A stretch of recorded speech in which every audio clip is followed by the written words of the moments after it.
बहुत साल पहले की बात है। उत्तर प्रदेश के एक गांव सीतापुर में एक साधारण किसान परिवार रहता था। परिवार में किसान रामदयाल, उनकी पत्नी कमला और उनका बेटा रवि था। गांव में ही एक छोटी सी बच्ची सोनिया अपने नाना नानी के साथ रहती थी। सोनिया के माता पिता का बचपन में ही निधन हो गया था।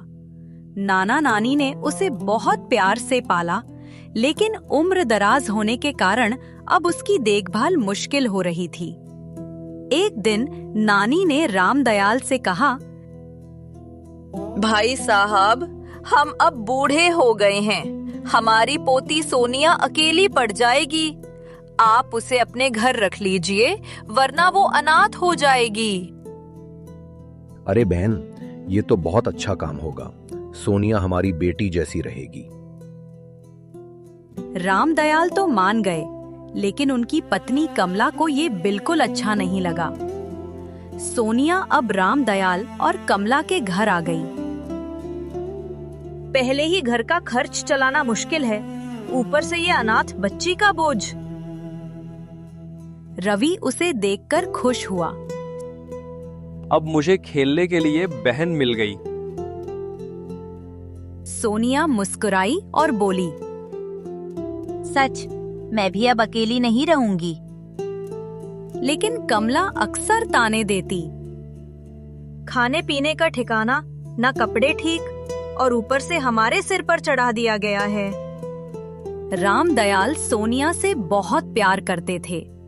एक दिन बाजार से लौटकर बोले, सोनिया बेटी, देखो तुम्हारे लिए रंग बिरंगी किताब लाई हूं। सोनिया की आंखों में चमक आ गई। धन्यवाद चाचा जी, आप बहुत अच्छे हैं। ये देखकर कमला को जलन हुई।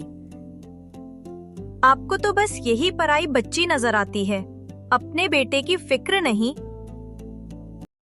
कुछ ही दिनों बाद रवि बीमार पड़ गया। पूरा दिन सोनिया उसकी सेवा करती रही।